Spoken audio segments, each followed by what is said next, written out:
If ignorance galls you so much, can you in good conscience pass up the opportunity to rid me of mine? Welcome to The Storming Journey, a sacred text reading of The Stormlight Archive by Brandon Sanderson. This podcast may contain spoilers for the Stormlight Archive through Wind and Truth.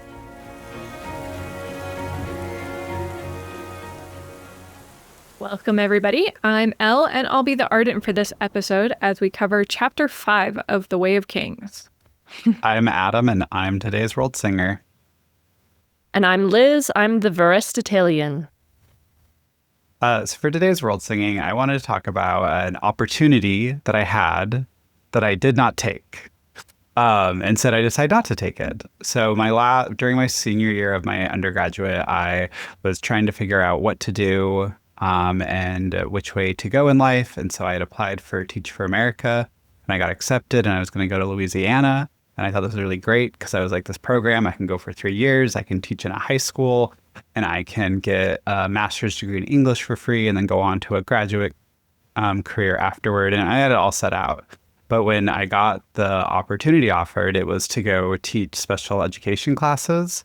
And I had no training in the classroom, no training in special education. And I was just like, I don't think I could do that. So it was an opportunity that was offered, but I didn't feel up to it. And so I decided to put it down, which is like a big decision because it was like I had this big thing and I had the entire next 3 years planned out and I had to say no to that opportunity. But luckily, as always, in a positive way, instead of doing Teach for America, I went to Harvard, which is another opportunity, a different story that I'm going to end as a cliffhanger here. But for my World Singing, it is just thinking through opportunities as both things that you get, but also things that you have to kind of decide around and make decisions with, which is what I think is really interesting about them. Okay, I'm coming in with our Storm's Eye view. So this is my summary of the chapter. Having caught up with the beautiful heretic Jasnah, Shallan believes she has achieved her goal, but it turns out that Jasnah is only offering her the opportunity to apply to become her ward. Unfortunately, due to unusual circumstances, Shallan's education has not been as thorough as Jasnah would like. She is rejected from the wardship, though she has the chance to watch Jasnah use her soulcaster to free King Taravantian's granddaughter from a cave-in. It turns out that the whole reason Shallan has sought this wardship is to have the opportunity to steal this soulcaster and save her family.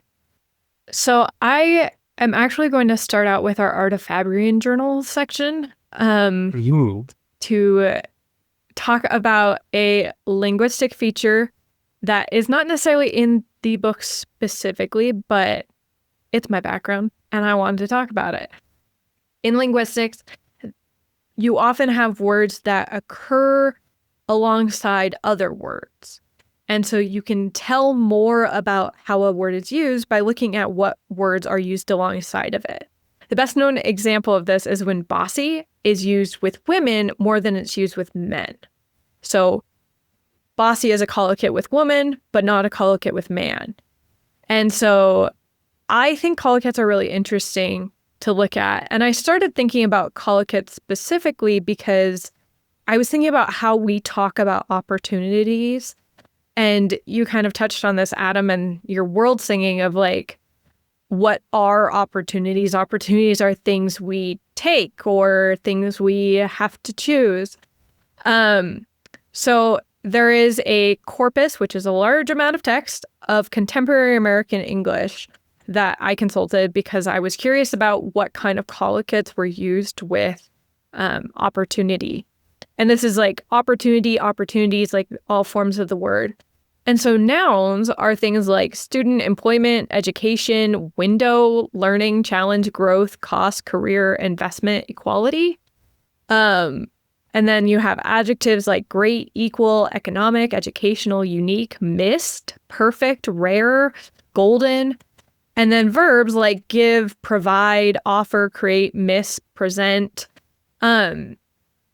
which I think is really interesting to look at those kind of topics of they're very academically focused.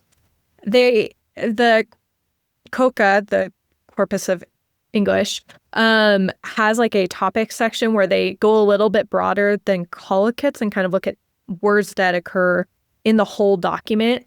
So the topics include things like student, skill, education, learning, classroom, development, foster. And I felt like the way that contemporary American English really uses opportunity falls very much in line with the theme of this chapter. Like, this whole chapter is about like the educational opportunities that Shallan has not had, that Shallan is seeking. I want to explore the ones that we see, but I also want to think about the opportunities that aren't necessarily conventional opportunities. They aren't necessarily about education or employment, but they're also about, you know, what benefit you could get from people. So that's my Art of Fabrian journal for today. And as we've mentioned, and as we've talked about, we're talking about opportunity today. That is our theme. So what thoughts do you two have today about opportunity? I just wanted to highlight how much I love the thought of like opportunity as like not just the thing that you get, but also the alternative pathways, right? The missed opportunities. So like Shallan's missed opportunities was an education as a proper woman, even though that missed opportunity allows her to be a ward for Jasnah. Because had she had that education, Jasnah would not have taken her on. Because Jasnah was already like, I'm not taking anyone on. I've already rejected 12 people. So like, had she gotten the opportunity of an education, she wouldn't have been Jasnah's ward at all. Like if her mother had survived and then her father died and then they came up with this entire contraption to go steal a soulcaster, she probably wouldn't have gotten the wardship because she wouldn't have missed those opportunities that gave her alternative opportunities that turned her into the Shallan that she is in the chapter we see. Yeah. I like the framing of that. I'm also thinking of, we talk about opportunities for education that Shallan has missed, but one thing that fascinated me reading through the chapter this time is Jasnah's quizzing of her on the various disciplines, right? And she has strong opinions about which disciplines give you opportunities and which don't. For example, Shallan is horrified that she doesn't even ask her about painting and drawing. And Jasnah says, oh, well, I never had much use for those. She doesn't see that there's much opportunity to come from studying those things. So she really discounts them and is like, nah, I don't care if my wards can draw. That does not matter at all, even though it's part of a proper education and the part that Shallan is best at. But then we've got all the things we expect from Jasnah, like knowing what we know about her. We have history, and we have science, and we have logic, and we have writing. But the first one she quizzes her on is music. And knowing what we know now from Rhythm of War and from Wind and Truth, I'm like, interesting. Does Jasnah have some use for music that she has not revealed yet? Is it giving her some opportunities in her evolution as a radiant in some way that she thinks it's important now, in a way that she doesn't think that drawing is important? Okay, this is really fascinating because like I was also a little caught off guard. Like music feels very out of place in this list of things and it never comes up again. And now I'm like, I cannot stop thinking about it. I think to provide like the escape reading, right, where it's not a big plot or a big ploy, is like she's trying to make Shallan get off her step. That could be like a first level reading, right, of where it's just like, let's make her sing here in the middle of nowhere just to see if I can like make her like trip a little bit, right? Like I think that's a base reading. Like it's another test. Yeah, like a test, but also just like the simplest way to make someone feel uncomfortable is to force them to sing in the middle of a random cavern that they've never been in with a random old man who eventually becomes God. But right, like that's the way to put them off guard, is just to say, hey, sing. Like if I was to hear say, Elle, sing Child of God song, can you just go out for it? It'd be awkward. It's like a kind of abrupt, right? And so I think that's like a simplest reading of it, but I love this like higher reading of like, does it have to do with the tones and the other ideas? That's an opportunity too. And now I'm really curious, and I am going to maybe look this up in Word of Brandon after the fact, but I will do that later. We can add it in our undertext. I have one more non-educational opportunity we could talk about, which is Taravangian taking this opportunity to test Jasnah's abilities, right? Yeah. Well, making the opportunity. It's not even taking it, because according to Brandon, like, this was intentional. Yes. And Jasnah even points it out. She says that, the whole city is rock, right? And there's no telling if a weak vein lurks just beyond the surface. So there's this indication that there's opportunity for disaster and accident within the rock of the city, lurking just underneath things. And Taravangian has taken advantage of that to set up this thing so he can see what Jasnah can do in his quest to obtain more information for the diagram, which is clearly the best Rosharan secret society. Well, I mean, one thing that always I found interesting in this is like they're able to fit the what are they, the little napkins, the cloth through the stone, so that, like, I'm like, how lucky, what an opportunity for them to be able to do that, right? And so, like, if it's not guided, if it wasn't like led by a shard blade to do it or something, it seems nice, very plot armory to be able to like fit the things that they need through the stone, be able to still contact the little girl on the other side, right? It's an interesting part of it. Jasnah also has like opportunities as well. Like, her opportunity she's going for is, I mean, an educational one, sort of, with like, she wants to access the Palanaeum for research. And so this is her bargain with Taravangian, seems to be, well, if I save your granddaughter, then you'll give me access to the Palanaeum. Which I feel like feels a little ruthless of Jasnah. I think Shallan in the next Shallan chapter ends up finding out it's like thousands of bromes worth to try to get admittance, which Jasnah can afford as a royal. But instead, she's saying, no, I'm not going to help contribute to your hospital, which you are using to bleed people dead. We are instead going to, like, hold the life of your granddaughter hostage to get access to this, which I had never thought of as, like, an early sign of Jasnah's ruthlessness. But now I am thinking about it, that we, almost as soon as we meet her, we're seeing how she's willing to ignore the individual to accomplish the greater good. I mean, an early sign of her beauty, not her ruthlessness, because that is her beauty. They can both exist. Women contain multitudes. No, I'm saying the ruthlessness is the beautiful thing. Love my ruthless Jasnah. I'm Jasnah stan 100% over here. 110 probably. I'm thinking, though, that this is why the line you used for the cold open doesn't work on Jasnah, right? Shallan's trying to bait her into, like, the opportunity to teach someone, and, like, won't it be awesome to, like, do that and enlighten someone? And that's not what motivates Jasnah at all. She's completely misread what kind of opportunities Jasnah is interested in. And she's not someone who's, like, serving others selflessly. She is ruthlessly seeking what she needs to, in the end, save the world, which is a noble goal. I think that, like, right after that sentence, Jasnah immediately is saying, well, yeah, of course I'm willing to turn down the ignorance. I've already turned down like 14 wards this year or something like that. Like, I'm fine letting another person go ignorant in my presence. Like, that's not important.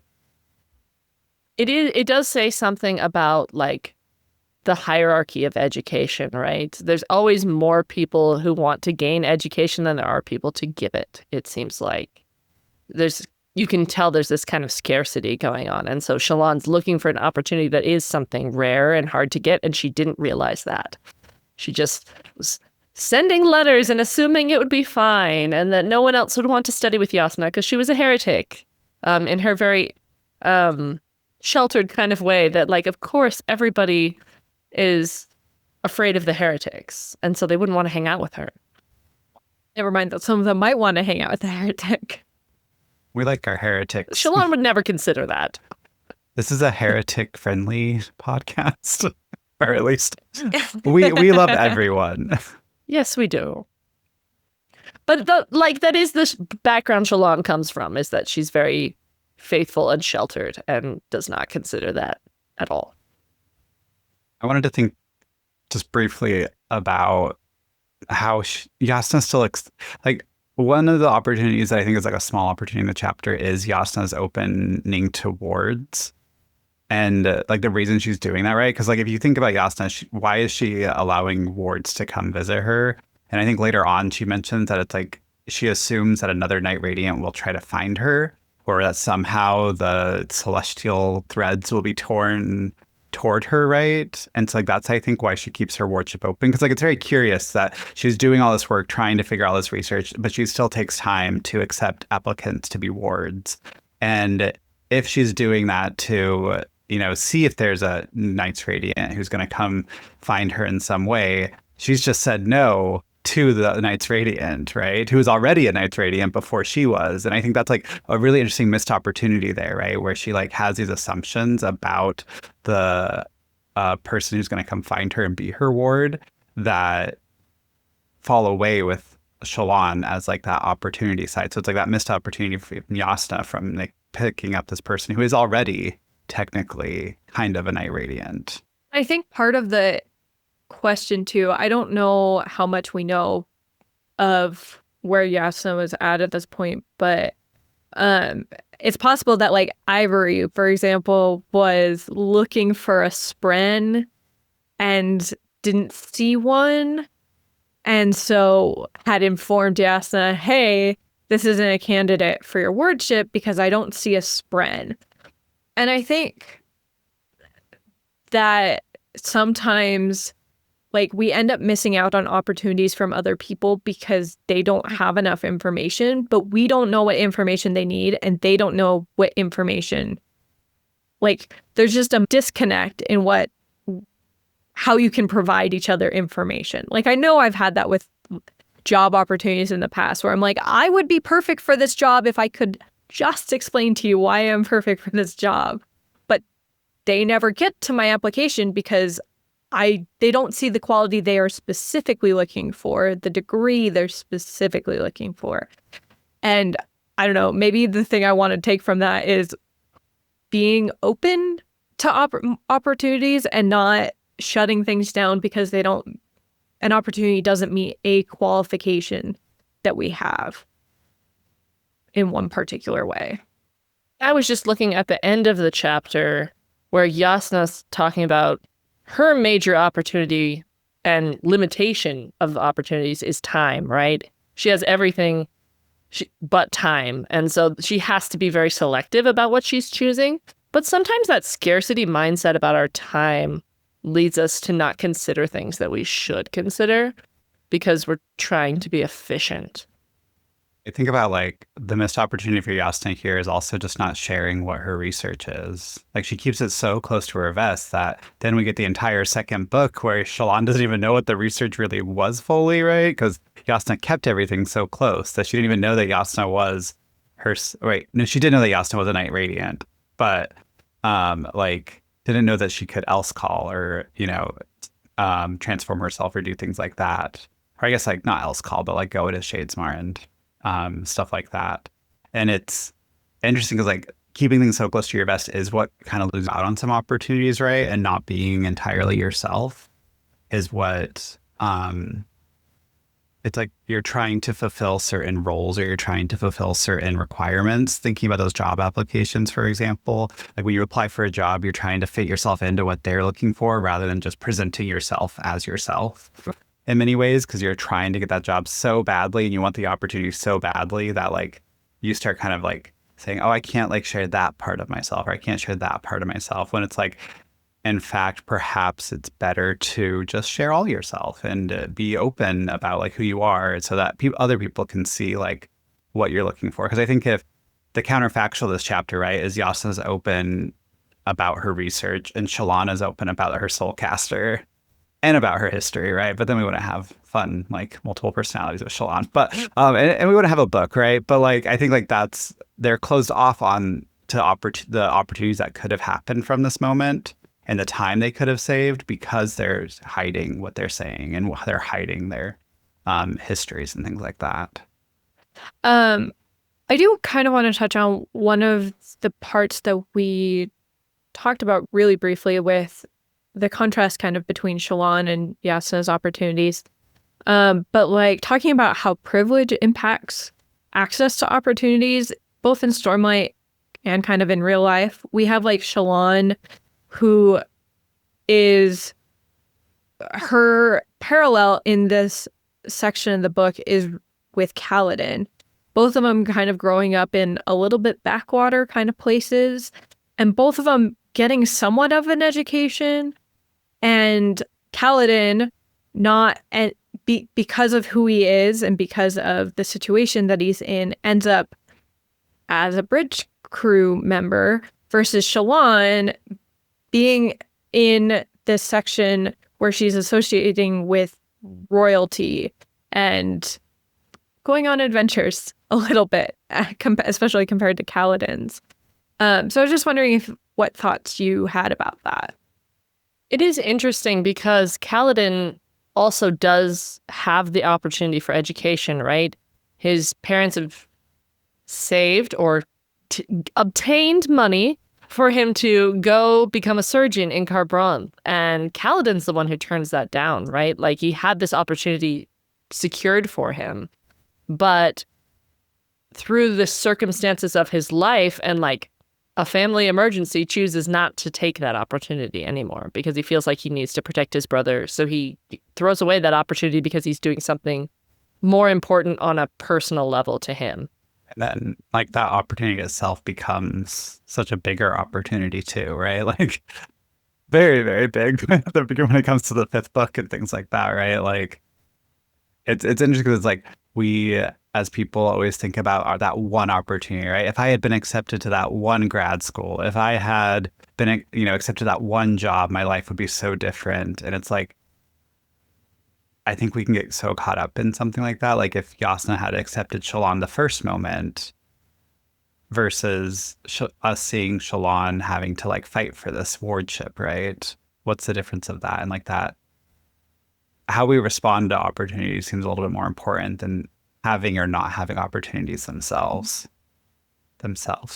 whatever the right word is there. Linguistic, Lord L. I'm not the English grammar person. I just observe. I'm not a prescriptivist. I am a descriptivist, and whatever you choose to do is right because you did it. So we're going to move on to the sacred reading portion of our podcast. And we are going to return to the Lectio Divina method. And we're going to read a passage 3 different times. The first one, we're going to focus on what part of the passage touches our heart. On the second reading, we're going to be looking for where we see Christ or maybe a radiant ideal in the text. Something that feels, I guess, particularly spiritual. And then on the third reading, we will talk about what we feel called to do after reading it. So I will start with the first reading, Liz will do the second, then Adam will do the third. For a long, extended moment, nothing happened. And then, briefly, Shallan heard a sound.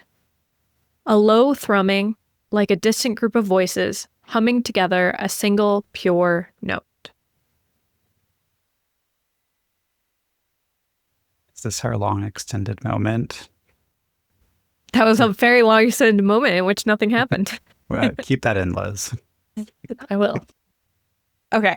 I think the part that stuck out to me, and part of the reason why I picked this passage to begin with, was like a distant group of voices humming together. I think that's something that not only feels like it connects to later parts of the books where they're, with the will shapers in particular and the listeners hearing the voices of their ancestors or the voices of the stones, but it also reminds me of the last song in K-pop, Demon Hunters, which I just love that song so much. And part of it's because it's in my vocal range and I am an alto, and so it is solidly an alto range. But like also there's this part at the end where like everyone is singing together and it makes me tear up every single time I'm like singing to it in the shower. And I love that harmony of, even this is a single pure note, so there's no harmony here, but I like the idea of like a group of people all making music together. And I think that's what stuck out to me in this section. So for me, that same line as L stuck out, a distant group of voices, mostly because I think it like reflects a lot. I've been thinking a lot about the series and like what the general theme of, you know, the entire first arc is, what the like centralizing ideas. And I think just that dissonance of like the planet with the two fighting sides, right, is part of that core story. And I love how here near the beginning, right, we have this distant group of voices, this unified thing that like they are working toward. They don't get there by the end of Wind and Truth. They don't get to that unified sense. And it's a bloody way to get to that unified sense. But it made me think a lot, that one line of distant group of voices about like what we're all trying to strive for, right? Especially just as like we all engage in society, we all engage with other people, and just like we're all trying to work toward that thing where we're all human, or not human in a sense for Stormlight Archive, but in a sense where we're all respected as beings together as a group. But it's a distant one, and so that's what kind of stuck out to me for this reading. I guess I'll pull in the part at the beginning where it talks about nothing happening, and we kind of joked about that and the awkward silence. But just the never knowing when something beautiful is going to come out of something awkward, and being willing to give it the time to sit there with it and wait for something to happen. It reminds me very deeply of Mormon testimony meetings. So in the church, we have a tradition of the first Sunday of every month. It is a little bit of an open mic situation where anybody can get up and give a brief thought, ideally about their testimony of the gospel to some degree, but there is just an extended period of silence where nobody is getting up, nobody is talking. And I think that is kind of the same feeling of that you were talking about, of like waiting for something. You never know when something good is going to happen. And it is not always the case, but sometimes that awkward period of silence happens and then someone gets up and gives a really good like account or story, or just like really insightful few minutes of speaking that really resonates. And it wouldn't have happened unless everybody had taken some time to just sit and think and be in the moment of awkwardness or quiet or whatever it is. I think this is leading into our second level, so I'm going to read this again for you. For a long, extended moment, nothing happened. And then, briefly, Shallan heard a sound, a low thrumming, like a distant group of voices, humming together a single, pure note. And like with what we were mentioning before, I recently took a class on the concept of divine silence, and we looked at it through 3 different lenses, talking about divine silence as refusal, when you feel like that God won't speak to you, that you're not getting answers to the questions you're asking, and it feels very hurtful, the silence.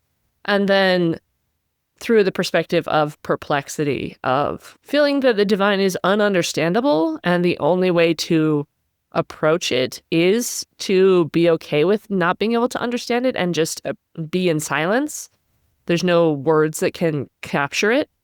And then the last way we approached divine silence was to talk about the silence of contemplation, and the fact that when approached in the right way, silence is something that can lead to enlightenment. And letting ourselves be quiet brings out a connection with a divine that can't happen if we are constantly talking. And that's the kind of thing that happens to me a lot during fast and testimony meeting when we have those awkward silences, because you are faced with this silence and you say, okay, am I the one who's supposed to get up and talk next?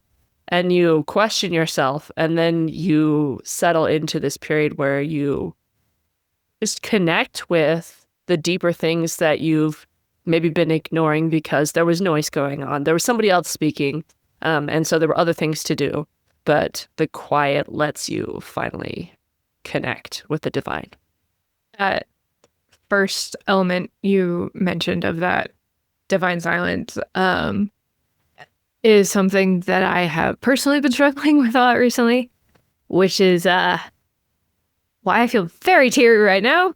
Feels a little bit like a testimony meeting. Join the club. Because I feel like I'm in the long extended moment where nothing happened. Which sucks. Like, I don't really have a more articulate way of putting it. And I guess like what I'm seeing or hoping for in the text is the brief sound of the brief like bit of connection with the divine, because it's felt for a lot of my life like most of my connection with God has been a long period of silence and then like a single moment where I like get the right exact answer I needed. The like biggest example of this for me was not feeling like I'd found the right people to date, or that I wasn't getting, no one was interested in me that I was interested in, and it was a mess. And I had a moment where it was basically like, okay, you are going to meet the guy you're going to marry soon. And then like 3 weeks later, I went on a date with the guy who became my husband. And it was like, felt like a long extended moment where nothing happened and then a single pure note. And I think in the text, what I'm hoping for is I'm going to hear a single pure note. Hopefully sooner rather than later, because I do not like being in the long extended moments. I'll just wrap it briefly together into some thoughts on like, I love the structure of these two sentences in relation to the thoughts that we're pulling out from them, right? We start out with the long extended moment, nothing happens, then briefly a sound is heard, but we need that sound before we get to the single pure note. And I love that brief moment in the middle, right? Because it's like you know when you're in the moment of nothing happening, you know when you're not hearing or understanding or connecting, right? And you know that moment when you hear the single pure note. And what the sentences remind us of is in the middle, there's going to be a low thrumming. There's going to be a distant group of voices. There's going to be a humming together with those voices, right? There's things in the middle that happen. And I love that thought here with the thoughts that both of you have been bringing in about like hearing God's voice and hearing, like divine truth or ideas in your life. Because it's like nothing happens. But there's things that happen in the middle there. There are things, right? You see distinct, or you hear distinct groups of voices, but you also have to hum together with them. You also have to hear the low thrumming of yourself before getting to that single pure note. So I really like reading it in this sense of like the process of revealing, or the process of gaining an opportunity, shall we say, from the sacred on highness.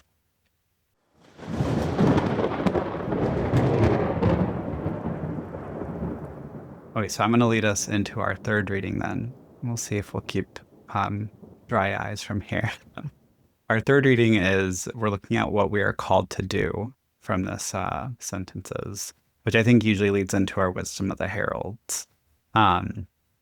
So for a long extended moment, nothing happened. And then briefly, Shallan heard a sound, a low thrumming, like a distant group of voices, humming together a single, pure note. I think what I am feeling called to do is practice music again. I've set it aside because I was working on my thesis and then I started a new job, and I don't have a current responsibility that is requiring me to do as much practice as I used to do. And I guess I'm like, have not realized until now how much I missed it. And yeah, I just want to go back to that because I feel like music, even if it isn't giving me an answer, it still helps me to feel connected to a sense of divinity in a way that I don't feel like I get in other ways. And I think part of that is that music is so unifying. Like it makes the people who are producing it together all be on the same wavelength, so to speak. I could copy off you and say I've had on my calendar to go back to ward choir, which I quit for grad school for several weeks, and I've been deleting it off my calendar every week and not doing it. So maybe I should go back and do it. But the larger opportunity would be thinking about how can I be part of a unified group? How can I bring people together to do something that brings us all in sync and in harmony? So I'll have to think more about that. For me, I think this is a little bit similar to a Wisdom of the Heralds from a previous episode, but I really am feeling called by that middle section of the 3 sentences here to form more community, to be part of that distinct group of voices, to be humming together with them, right? To have that lift from a little bit more in life, right? To not only be the one who's trying to hear the distinct group of voices, but to also be the distinct group of voices for other people, right? To connect to them through that humming together in multiple ways is what I'm being called to from it. I think that's some of the reason I wanted to start this podcast in the first place. Some of the inspiration for the podcast, and we will have talked about this in our About episode, is the book, The Power of Ritual. And one of the things that really resonated with me from the book was the idea of connecting things outside of yourself and how important that is for humans. And like, to feel human, it is important to feel connected. And to me, the Stormlight Archive has been one of the connecting parts of my life, and like the Cosmere in general. It's been a way for me to make friends. It's been a way for me to increase or like deepen my friendships with people. And more importantly, I wanted to approach it like a sacred text, because declaring a text as sacred as a community helps to create that community of saying, okay, we're all going to do this. We're all going to treat this as sacred. And that's creating a group of voices who are going to be together on this thing. And I just think that the Stormlight Archive has so much humanity in it and so much potential for us to be able to connect to other people. And in the episodes we've been able to record so far, it's already like helped me feel somewhat more of a connection with other people, to feel like there is a note that we are working towards, if that makes sense. And so I'm really appreciating this experience, because I know that, Adam, you are like looking for that group of people, but I do feel like you are helping contribute to something already. And I really appreciate that. And I'm really grateful for both of you helping to do this, participating in this, because I think it's really beneficial, at very least to us 3. And you, dear listener. Thank you for joining us today on The Storming Journey. You can support our work on this podcast by subscribing to our Patreon.